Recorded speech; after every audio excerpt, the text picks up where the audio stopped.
Welcome to Mind Your Health podcast, dedicated to empowering you on your journey to optimal wellness.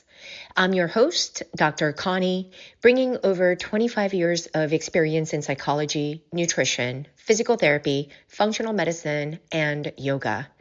Together, we'll explore the interconnectedness of mind, body, and spirit, providing you with the practical insights and holistic strategies to elevate your health. Let's dive into today's episode and take a step closer to a healthier, more vibrant you. Hey everyone, this is Dr. Connie. I am smiling, but I was so upset yesterday, which is what prompted me to share this podcast with you. The episode is titled "The System Isn't Broken. It was never built for health." By system, I mean the medical system. I realized that the medical system is really great for emergency situations. You got into a motor vehicle accident, or you fell, or some catastrophic thing happened, so they have to really fix you, do surgery. All those things are great. But most of the things that we go to the doctor for, it's all chronic conditions, or even hip replacements, joint replacements, or any kind of strain, sprain injuries, low back surgeries. All those things, I believe, can be prevented if we learned how to take care of ourselves better. And health isn't something that we can maintain for the rest of it. It's not guaranteed. It's something we have to work at. I worked at it, and even then, it was really, really hard because I did it from a place of, I shared in the last episode all about how my wellness regimen was really out of self-rejection. It was all about control. It was all about being or looking the part, like look a certain way. Really, in essence, to be skinny, we all get into this health and wellness world. So be careful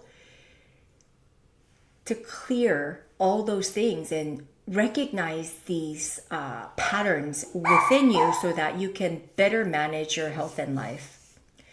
But today I want to have a raw conversation with you, one that pulls back the curtain, not just on the dysfunction of our healthcare system, but on what it really takes to maintain your health, especially after it's been compromised. See, I have to go to the doctors and I have to see medical professionals in order for me to get the services that I need. I do dialysis for kidney failure. I'm on a waiting list for the kidney transplant, and then I'll need more services there, but I know very well the part I have to play. If you look up pictures of kidney failure patients, they don't look like me.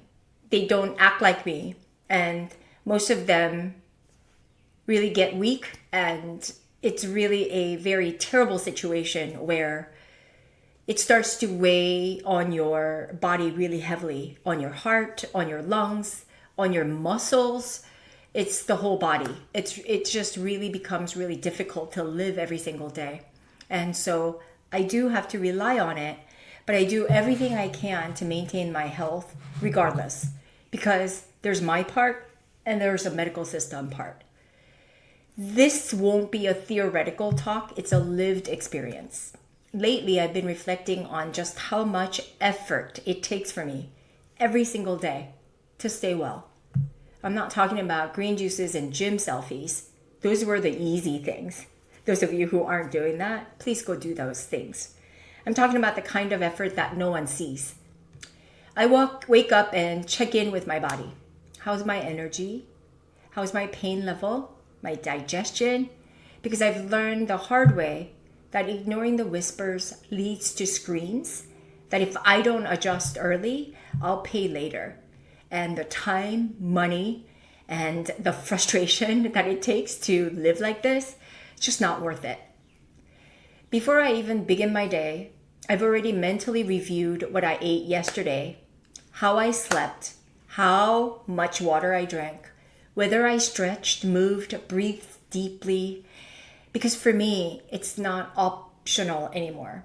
These little things make the difference between functioning and crashing. I take my supplements, Not because it's trendy, but because I've had nutrient deficiencies that almost cost me my life. Every day I have to, with the machine, regulate my electrolyte balance, something my kidneys once used to do. I have to rely on a machine to do. I do hydrate, but I can't drink very well because of my kidney failure. They're told I'm limited to a certain amount of water per day. And I hydrate with the most, so everything that goes in my mouth is now really nutrient dense, and it's things that I need. Because if I don't, I feel it in my joints, my brain fog, my whole body, and my energy and my mood. I choose my meals intentionally. And with kidney failure, you have a lot of taste bud changes.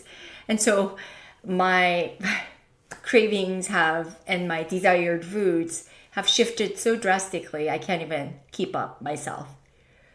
But I do choose my meals intentionally, not for weight loss, but for organ support, for my nervous system support, for inflammation, for energy, for my immune system, and really for my future.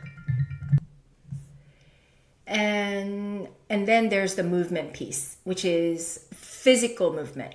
This one has been an emotional one for me, really.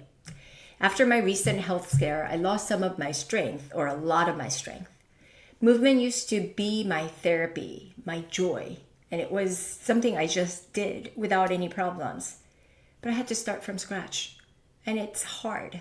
It was humbling, especially after my kidney failed, gained all that weight, and then we had to go on some medical treatments to get all the fluid out of my body, which meant dialysis. And then I got the transplant. And then there was a failed transplant. They had to take my transplant out, and then I had to heal from that. And that was very humbling because everything that I worked for in my body to get strong, it crumbled. It really, really hurt me. And sometimes it's really difficult for me to practice yoga because of sheer weakness. But I do it anyway. Because I know that stagnation is the fastest route back to dysfunction. And even if it's just a walk or a few grounding yoga poses, I show up. None of this is by any means glamorous. None of this is easy. But for me, it's necessary. And here's the truth. Being healthy takes way more work once your health has been compromised. So if you haven't been compromised, you're living without a diagnosis, I ask you to start doing those things, okay? Because the rules change. The recovery is slower. The stakes are much higher. You can't just push through like you used to. You have to listen more, plan more, rest more, say no more. You have to advocate for yourself in every space, sometimes even when the very people who are supposed to help you, that's your medical practitioners. So let's talk about that for a moment. We've created a system that's fast-paced and depersonalized. Talking about the medical system. I've waited hours in a doctor's office just to be seen for 5 minutes. Yesterday, I went to go pick up some medications from my doctor's office where I had to wait an hour with my mom out in the parking lot. So frustrated. I wasn't feeling well. Just wanted to pick it up and leave, which was what I was told. But the doctor had to sign off on this medication she already approved last week. But they said within 7 days that expired. So between her visits, she kept forgetting, or the nurses kept getting busy. I was left out in the waiting room just aimlessly waiting with the time I didn't have. I've been brushed off, misdiagnosed, overprescribed, and worst of all, not believed. I've been on the receiving end of this medical negligence. Don't get me wrong, I've had some good experiences, but I've had my fair share of bad experiences. I've had my symptoms minimized. I've been mentally and emotionally dismissed by practitioners who are too tired, too rushed, or too indoctrinated by a system that prioritizes policies over people. But the most painful part, I used to accept it, and I used to think, this is just the way it is. Not anymore. I'm done outsourcing my health. I'm done waiting until I'm broken to seek help. Scariest thing that I have had to do is to learn to dialyze myself without any nurses. I do it all at home. I have a secluded room in my home, and I do it all on my own when I want to, on my terms. I'm about to go on vacation this Friday. I'm taking the machine with me. I'm done pretending that living with chronic symptoms is normal just because it's common. It's not normal to be exhausted all the time, not even for me. It's not normal to live in pain. It's not normal to feel dismissed, neglected, or invisible in the system that's supposed to heal you. And yet, so many of us have accepted this as the truth. But I'm here to tell you, we can do better. We have to. Because the truth is, the system is not designed for health. It's designed for crisis management, for masking symptoms, for doing it just enough to keep you functioning, but never enough to truly thrive. And that's why I believe now, more than ever, that the most radical act of self-respect is investing in your health before you lose it. So here's what I want to tell you, and what I want you to walk away with today.